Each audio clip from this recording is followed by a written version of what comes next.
Bonjour les Scraggy. Alors oui, vous avez lu le titre et vous êtes sous le choc. L'identité de Radeon, impossible. Et pourtant, ce que vous allez voir dans cette vidéo va vous impressionner. Je précise avant de commencer que tout ceci n'est qu'une théorie, et que même si les preuves sont bien réelles, elles ne permettent malheureusement pas d'arriver à une conclusion. Mais je sens que vous êtes impatient, alors démarrons sans plus tarder. Comme vous l'avez peut-être deviné, Radeon est selon moi Barack Obama. Et oui, je sais, ne faites pas ça de tête, je vais tout vous expliquer. Commençons tout d'abord par le commencement. J'ai mené mon enquête et il s'avère que Obama est un grand fan de la saga Pokémon. En effet, le président affirmera de nombreuses fois vouloir tous les attraper et préférer Dracofeu à Tortank. Mais le plus troublant, c'est sa réponse à un journaliste en 2011 qui lui avait demandé si les États-Unis allaient apporter leur soutien au Japon suite au séisme dévastateur qui avait frappé le pays. Il répondra, je cite, Pika Pika. Mais ce n'est pas tout. À peine 2 mois plus tard, alors que le président annonce la mort du terroriste Ben Laden lors d'un discours très médiatisé, il prononce les mots suivants.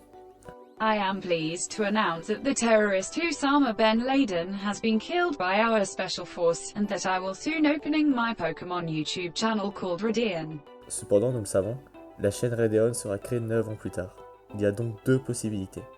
La première est que quelqu'un a décidé d'utiliser le nom de la chaîne inventée par Obama, car ce dernier ne l'avait jamais utilisé.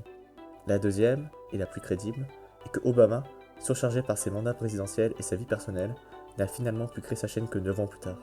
C'en est fini pour les discours, mais penchons-nous maintenant sur quelque chose d'encore plus croustillant, la zone 51. Alors vous savez sûrement tout ce que c'est, mais je fais un mini rappel pour ceux qui ne connaissent pas.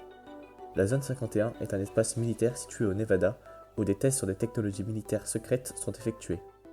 Mais la plupart des Américains pensent que le gouvernement cache en fait en ce lieu la présence d'extraterrestres. En effet, beaucoup d'Américains, et même de gens partout dans le monde, affirment que réside là-bas la fameuse soucoupe volante qui s'est crashée en 1947 près de la ville de Roswell. Très peu de personnes ont accès à cette fameuse zone, mais parmi ces personnes autorisées se trouvent, vous l'aurez deviné, les présidents américains. Beaucoup de gens se demandent comment Radeon a fait pour être autant un ovni. Mais la réponse est simple.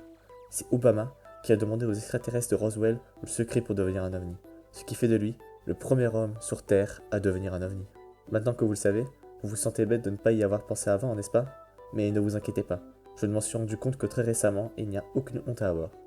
Et si vous avez trouvé troublant tout ce qu'on a entendu jusque-là, attendez de voir la suite. Reprenons ce que nous savons sur lui. Il s'appelle Barack Obama, sa religion est le protestantisme et il est droitier. Vous remarquez toujours rien? Prenez la troisième lettre de son prénom et la première de son nom, la cinquième, la neuvième et la 14e de sa religion et la première lettre de sa main dominante. Et on obtient Radeon. Coïncidence? J'ai bien peur que non.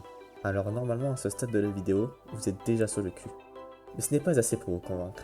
C'est comme s'il manquait quelque chose, une pièce qui permettrait de rassembler tous les éléments du puzzle. Or, cette pièce, je l'ai trouvée les amis. Alors accrochez-vous bien sur vos sièges, car ce que vous allez entendre va sonner comme une illumination dans vos têtes.